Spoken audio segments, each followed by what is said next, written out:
रामपुरा गांव में जून का महीना जैसे किसी तपते तवे पर पानी डालने जैसा हो गया था।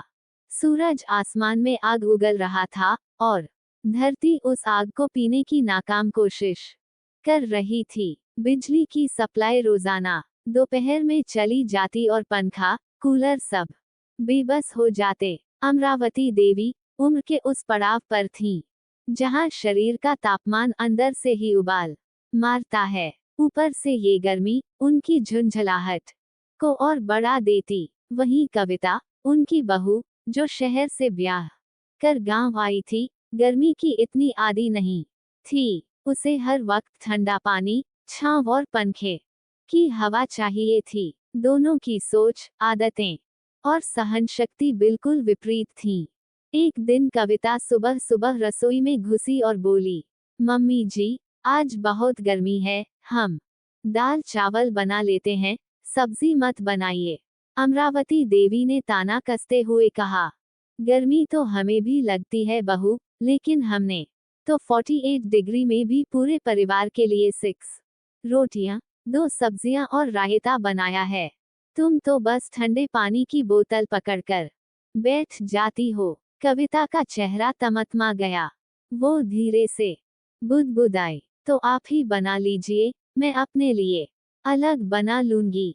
उस दिन से कविता ने अपनी रसोई अलग बना ली। अब घर के अंदर 2 सरकारें थीं। दक्षिण दिशा में अमरावती की रसोई, जिसमें मिट्टी का चूल्हा, पुराने बर्तन, देसी घी की खुशबू और पीतल की हांडी थी। उत्तर दिशा में कविता की मिनी किचन, जिसमें induction, nonstick pan, instant coffee और बटर टोस्ट वाली आधुनिक रसोई थी। घर के अंदर हर चीज का बंटवारा हो गया। पंखे का समय, कूलर की दिशा, गैस सिलेंडर का इस्तेमाल, यहाँ तक कि फ्रिज में भी तुम्हारा भाग और मेरा भाग चिपकाया गया। राजू, जो इन दोनों के बीच रोज ऑफिस और घर का फासला तय करता था, अब राजनीति भी समझने लगा था। पड़ोस की मुन्नी काकी ने एक दिन हंसते हुए रामलाल से कहा, अब तो राजू के घर में संविधान बनाना पड़ेगा, जिसमें सास और बहू दोनों को समान अधिकार मिलें।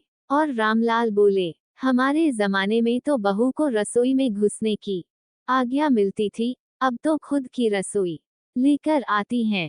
एक दिन जून की सबसे गर्म दोपहर थी। कविता अपनी रसोई में खड़ी थी और अचानक चक्कर खाकर गिर पड़ी। अमरावती दौड़ी, चप्पल भी नहीं पहनी, बहू के माथे पर पानी के छींटे मारे, ठंडी पत्तियां रखी और उसे गोद में ले लिया। कविता ने आंखें खोली और देखा कि वही सास जिसकी वह शिकायत करती थी, अब उसके पास बैठी है और बार बार कह रही है, कुछ नहीं हुआ बेटा, मैं हूं न तेरे पास। कविता रो पड़ी और बोली, मम्मी जी, गलती मेरी थी, मैंने गर्मी से ज्यादा रिश्तों को तपा दिया। उस शाम राजू घर आया तो देखा कि दोनों एक ही थाली में खा रही हैं। कविता ने सास को एक ग्लास ठंडी लस्सी दी और कहा, मम्मी जी, आपकी रेसिपी से बनाई है, ठंडक भी है और प्यार भी।